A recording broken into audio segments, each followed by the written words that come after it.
Welcome to the BJ Show. Let's rock and roll. Rock and roll. Come on, everybody. Let's lose control. Brand John never wants to follow.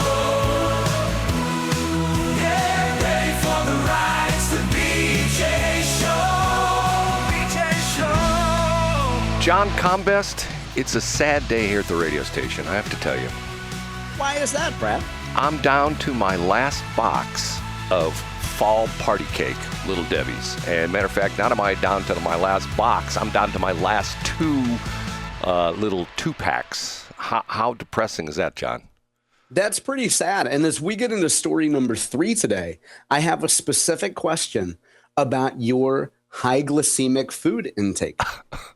But John, first, I get a lot of feedback from our listeners, and I appreciate that. Matter of fact, they sent me some cool pictures. I'll send you some of those. But I get a lot of feedback from our listeners that we aren't covering the Olympics. And so I want to sort of take care of that. And if you'll give me, I think this is about 45 seconds, I want to play for you a part of the Olympics that we should be covering as men, you and I as men should be covering this, that happened to a French downhill skier. Are you ready for this, John? Now, this is just the audio. I want to hear it. Let's hear it. This is just the audio, but, the video makes it even better. Okay, here we go. You ready? Here we go. The Frenchman, Yannick Bertrand, through the S-turn. Yannick Bertrand. Oh, the gate to the groin for Yannick Bertrand, and you could hear it. And if you're a man, you could feel it. Wow, watch this again. Oh, the Frenchman. Oh, monsieur. Wow, the boys took a beating on that one. That guy needs a hug. Those are the moments that change your life if you're a man, I tell you what. That is not AI. That is the real play-by. Was that a real broadcast? Yes, it was. And what happened there? Was it downhill skiing? It's downhill skiing. You know how they have the gates, they have to go around, and they have the 2 poles. Well, he went to the point where the one pole on the inside, I guess would be like the inside of where he was skiing, he caught it directly between the legs. He did, it went right between his skis and caught him directly between the legs, and he lasted about 2 more seconds until the point where he just stopped and bent over and fell onto the ground. You know what you should do, Brad? You should take that hilarious clip and you should post it on YouTube with a caption that says, in 1980, Dr. David Schultz slapped 2020 reporter John Stossel. And then everybody could be confused by an inaccurate caption. And everybody could have a good laugh. John Combest. I'll spell it. Combest.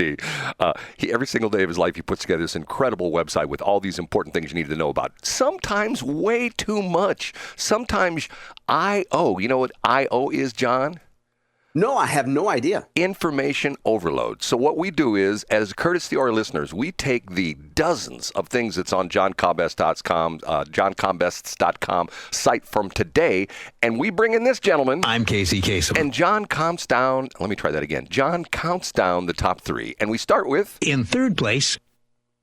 I teased that I would reference some of your favorite high glycemic snacks now that you're done with your fall diabetes cakes, or you're reaching the end of your fall diabetes cakes.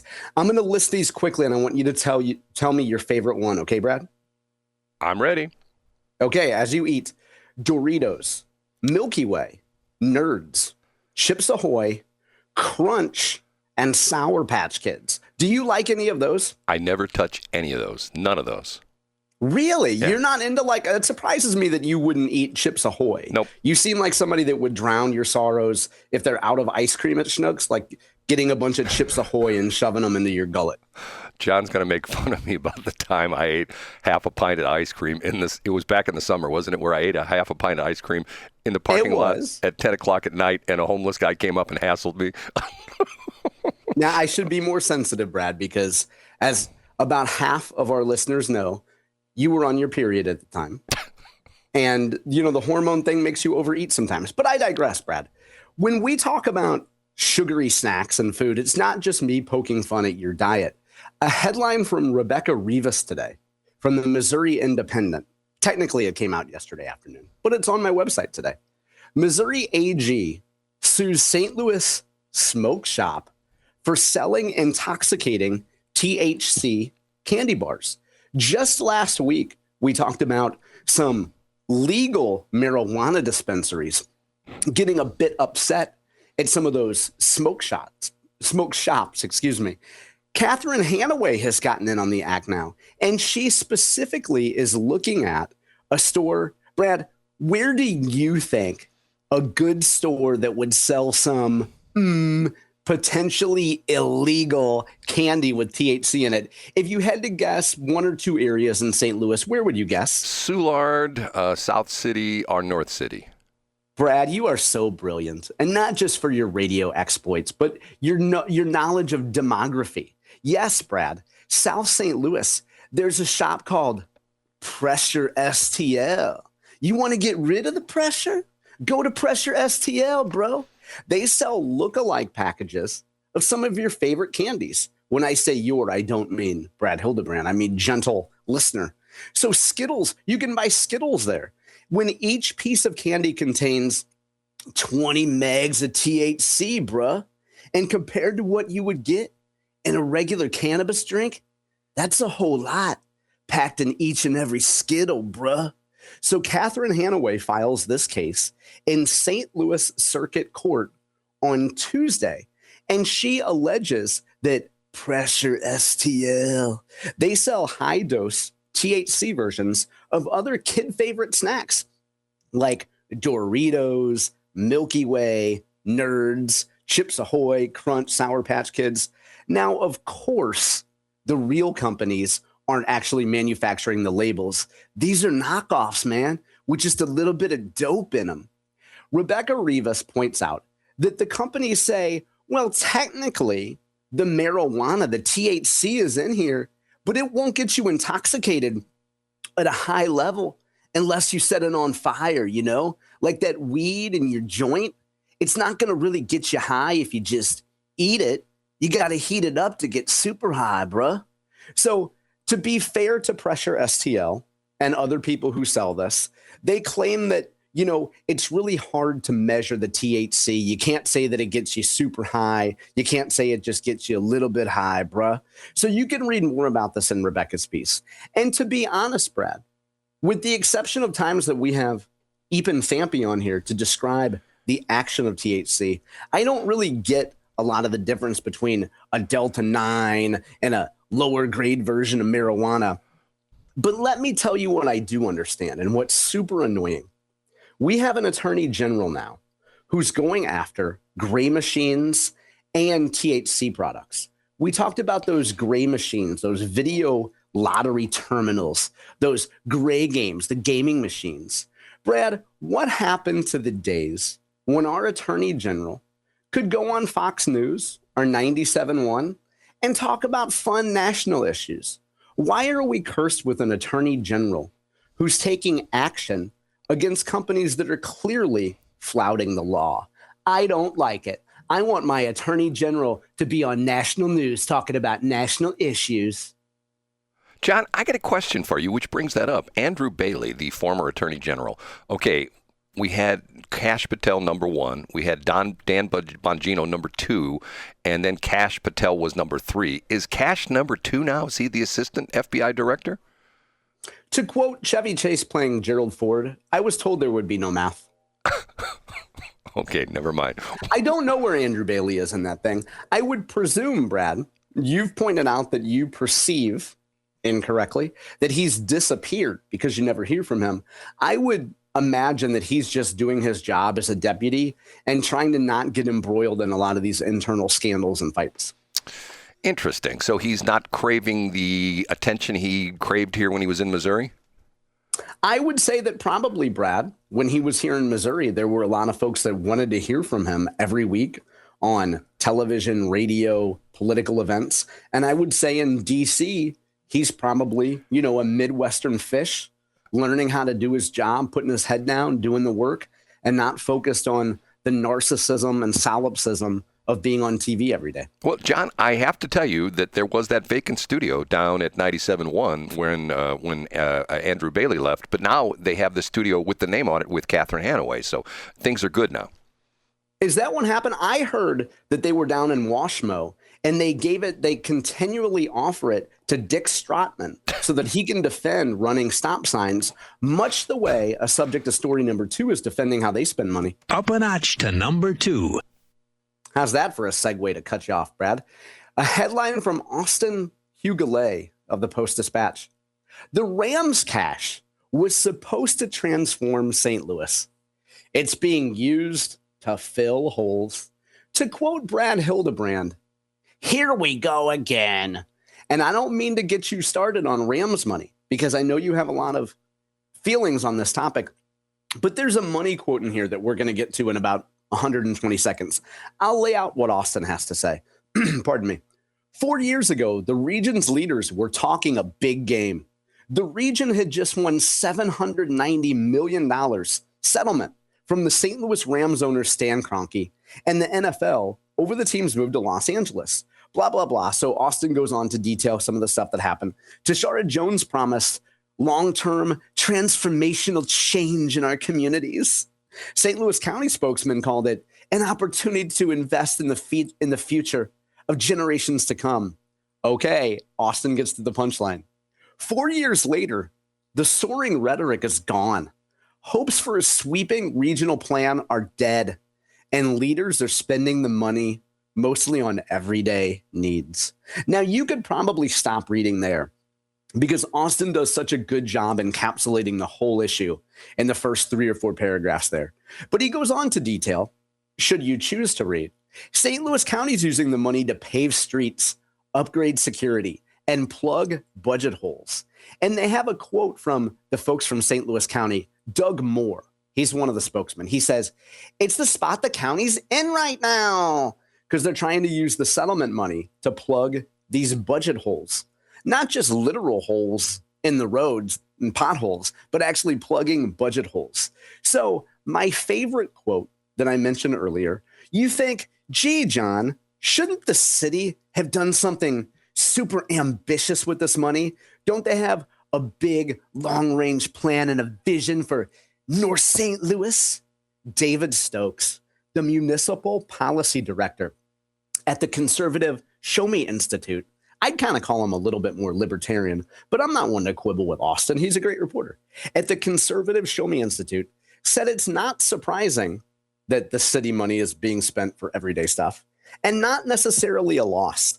Stokes doubted leaders could have executed a sweeping new initiative, pointing to a recent North St. Louis grant program that announced awards to businesses that weren't operating. You will recall that these are my words, not Austin's words. You will recall that Austin did a banger of a story last year where he went and knocked on doors in North St. Louis City that were getting St. Louis Development Corporation money, where the businesses didn't exist, but these folks were getting grant money anyway. So here's the Stokes quote, "Filling budget holes is better than lighting the money on fire." So I guess what this comes down to is, I don't know why anyone would expect that St. Louis City and St. Louis County would spend the money on something that's a long-term vision, a long-term and maybe infrastructure investment in community groups, something that would actually make a difference to the cultural fabric of the region. I don't know why anyone's surprised that they didn't have any plans, they didn't follow through, and now they're just spending the money to plug budget holes. And as Stokes notes, would you rather have that money spent to fix the pothole on a major artery or thoroughfare in your area? Or would you rather have it go to a, I don't know, daycare center where immigrants can foster America's youth and teach them a leering center? Brad, you are an outspoken critic of how the city has spent or not spent Rams money. What do you think of this? John, there's a serious problem with the city of St. Louis besides the obvious ones, but there's a St. Louis Business Journal article that was from a couple days ago, and the headline is, "Downtown St. Louis office tower enters receivership, the 7th major property in 9 months." This is the Gateway Tower that formerly housed Channel 4 and KMOX and KLOU and KHTR, whatever the other stations were. The 7th building in downtown St. Louis to go into receivership in 9 months. That's the serious problem they have to deal with. You know what I'm saying? I do know. Yeah. As the business is fleeing. And there was a piece in the Post-Dispatch over the weekend, too, that really cut to the chase. And they said, is what's going on in the city, is it going to be enough to fill hotel rooms? This summer, will people actually want to come to St. Louis? Or would you rather spend your limited budget on a weekend at the Lake of the Ozarks or a trip to Branson? Well, I think you stand a better chance of not getting shot at Lake of the Ozarks or Branson, but, you never know nowadays. The crazy nuts are everywhere, right? We ready for number one? Yeah, give it to us, Brad. The number one. ASA, I gotta correct Casey Kasem, because this isn't going to be story number one, not story number uno. No, let's pronounce it story number Juan. That's Juansa. That that Juan is Spanish for John. Let's get into the story. This is brought to us by the Washington Missourian, and not just anyone at the Washington Missourian, the publisher, the editor, the head honcho, Bill Miller Jr. Bill sat down and put this piece together. This will tell you how important that is. Bill Miller is the jefe. That's Mexican for boss. Arriba. The headline, 3 taken into custody following a Monday pursuit. Monday morning.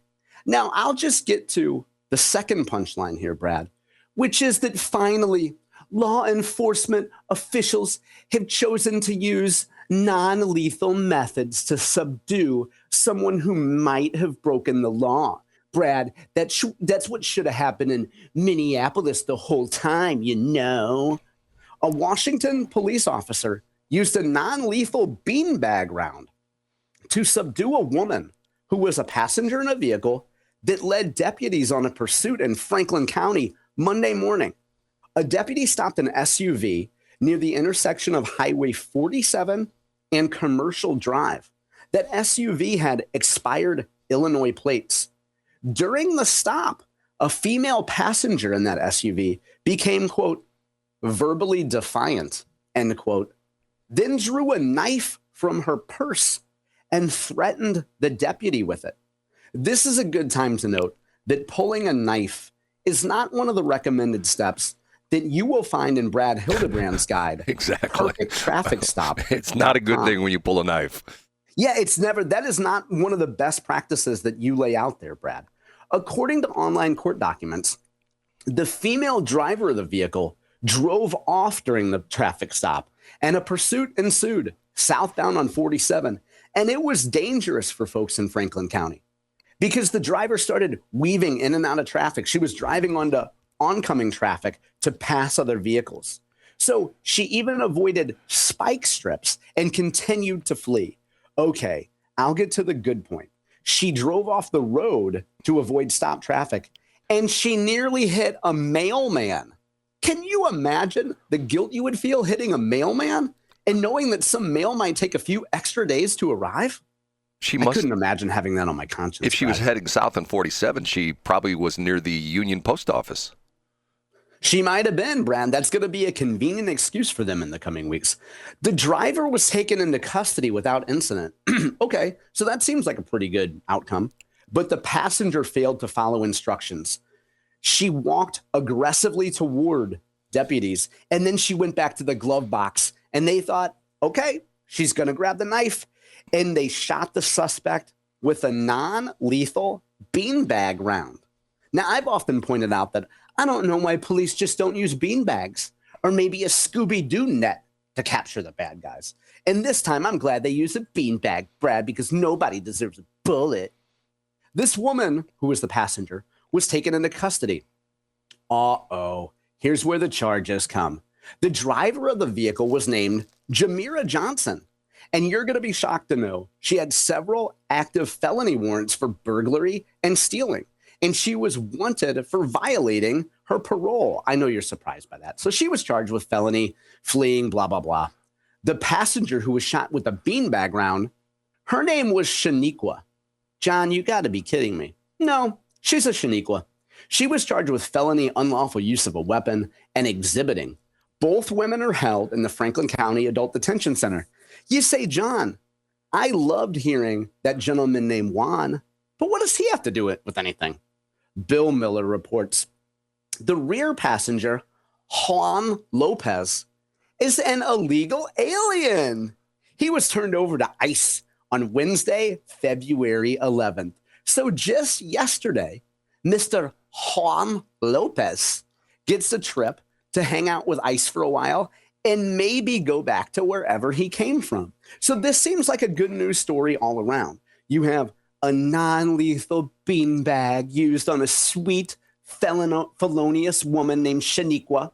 And then you have an illegal alien who will probably be returned to his homeland. Don't you think this is a great outcome, Brad? John, I just got a text from a friend of mine that works at the airlines, and there's a charter flight that just came in from Minneapolis, and apparently a bunch of multi-colored hair women are headed down to Franklin County to protest about Juan being deported, or potentially being deported, because they say that's not fair. So things aren't looking good in Franklin County. All those women, at least 55 or 60 women, headed down there right now to Franklin County. They're going to go to union at the adult.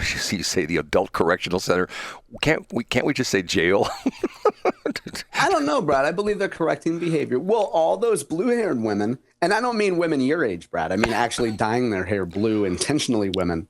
I think that's good for the local Petco, for the local box wine sales. That's good for everyone.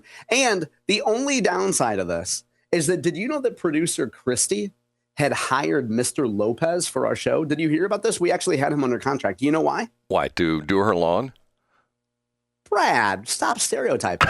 No, he was going to be in charge of writing Juan liners. And Fall Out Boy wrote a song about him, too. It was called Number One with a Bullet. I'll be your number one with a bullet. I don't know if I can take too much more of this.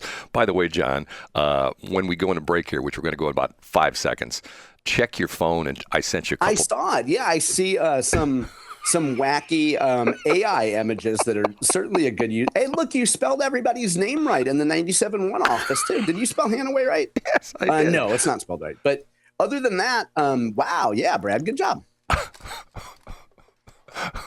Okay. I'm sorry. Should I put that on Facebook, John? I'm sure you probably already have. Yeah, I'm sure that would be. Hey, it wouldn't be as popular as your fluorescent post, which is going to be in your top 3 coming up next. How do you know that? It might not be. Okay.